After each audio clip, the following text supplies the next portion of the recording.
Hello hi, నేను మిశ్రాని. ఈరోజు నేను మీకు చాలా ఈజీగా ఇంకోటి టేస్టీగా కుక్కర్లో మన మటన్ బొక్కల పులుసు చూపిస్తున్నా. అంటే మటన్ బొక్కలు అంటే ఎట్లా అంటే మనం కీమాలో తీసుకున్నప్పుడు ఇట్లా కొన్ని బొక్కలు వస్తాయి కదా, దాంతోన ఇన్స్టెంట్గా మీకు ఇప్పుడు ఆ పులుసు చూపిస్తున్నాను అనమాట. ఇక్కడ నేను అన్నీ చెప్తాను. సాల్ట్, మిర్చి పౌడర్, ఇదేమో గరం మసాలా, అంటే ఇది ధనియాలు, చెక్క, లవంగా, ఇలాచి అన్నమాట ఈ పౌడరు. పసుపు, ఇక్కడ ఆల్రెడీ ఇంకా చెక్క, లవంగా, ఇలాచి ఉన్నాయి. అల్లం వెల్లుల్లి, టమాటాలు పెద్దగా కట్ చేసుకోవాలి, ఉల్లిగడ్డ, కొత్తిమీర అండ్ ఈ బొక్కలు అనమాట. ఇప్పుడు వీటన్నిటిని మనం ఫస్ట్ మొత్తం కలిపేసుకోవాలన్నమాట. ఇవన్నీ మొత్తం ఒకే దగ్గర ఉప్పు కారం అన్నీ పట్టించుకోవాలి దీనికి. ఇది మీరు కూడా తప్పకుండా ట్రై చేయండి ఒకసారి ఈ రెసిపీని. ఇది మొత్తం కలుపుకొని చూపిస్తాను. ఓకే, ఇప్పుడైతే మనకి ఇది రెడీ అయిపోయింది. మంచిగా అన్ని ఉప్పు కారం బాగా కలిసిపోయినాయి అన్నమాట. ఇప్పుడు మనం కుక్కర్లో ఆయిల్ వేసుకొని పులుసుని స్టార్ట్ చేద్దాం. కుక్కర్లో ఆయిల్ వేసుకున్న ఇది ఇప్పుడు వేడిగా అయిన తర్వాత ఇందులో అది వేసుకుందాం.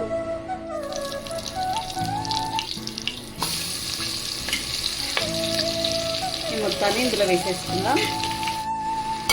ఇందులో వేసుకున్నా ఇప్పుడు ఇది మొత్తం ఉడకాలన్నమాట. ఒక 10 minutes అట్లా బాగా మనకు ఉప్పు కారం పట్టుకోవాలి.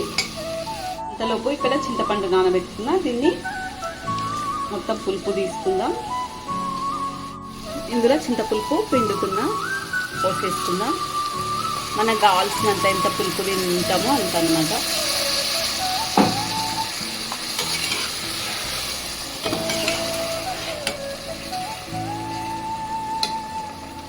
ఇప్పుడు ఒకసారి కలుపుకొని ఇందులో మనకి చింతపులుపు, ఇప్పుడు వాటర్ ఎన్ని కావాలో పోసుకుందాం.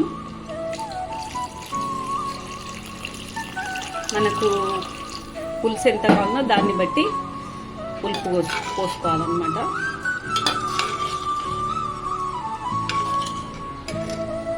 మనము ఇందులో ఇప్పుడే పిండి కలుపుకోవచ్చు, కానీ ఒక్కసారి ఇవన్నీ 2 విజిల్స్ ఉడికించుకొని తర్వాత పిండి కలుపుకుందాం. ఇప్పుడు ఒకసారి కుక్కర్ మూత తీసేసుకున్నాను అనమాట. నేను 2 విజిల్స్ అయిపోయినాయి. ఇప్పుడు దీనిలో మనం పిండి కలుపుకుందాం. నేనైతే జొన్న పిండి కలుపుతాను. నేను ఇక్కడ తెల్ల జొన్న పిండి తీసుకున్నా, శనగపిండి కూడా తీసుకోవచ్చు, కానీ నాకైతే జొన్న పిండి అంటేనే ఇష్టము. ఓకే, ఇది అందులో పోసుకుందాం. ఇప్పుడు మనకు సరిపడా పిండిని పోసుకొని కలిపేసుకోవాలి, ఉండలు లేకుండా.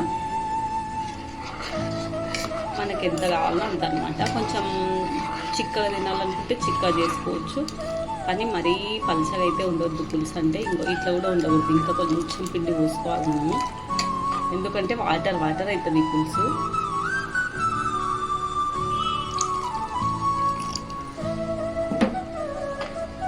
ఇప్పుడు ఈ పిండి పోసిన తర్వాత మళ్ళీ మనం ఉడికించుకుందాం. ఒక విజిల్ అన్న పెట్టుకోవాలి, లేకపోతే మనం ఏం చేయాలంటే నార్మల్గా ఉడికించుకోవచ్చు, కానీ విజిల్ పెడితే ఇంకా ముక్కలు మంచిగా ఒక విజిల్కి ఉడికిపోతాయి. ఓకే, ఇప్పుడు నాకు రెడీ అయిపోయింది. నాకైతే ఉడికిపోయింది. ఇప్పుడు దీని మీద మనం కొత్తిమీర చల్లుకుందాం.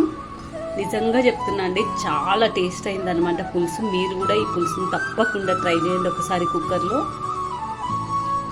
ఒక పెద్ద పనిలాగా లేకుండా ఈజీగా అయిపోతుంది అన్నమాట. ఇంకోటి బొక్కలు అంటే నేను కీమా బొక్కలు మాత్రమే వాడినా, మీకు కావాలంటే సపరేట్గా బొక్కలు తెప్పించుకొని మరి పులుసు చేసుకోండి.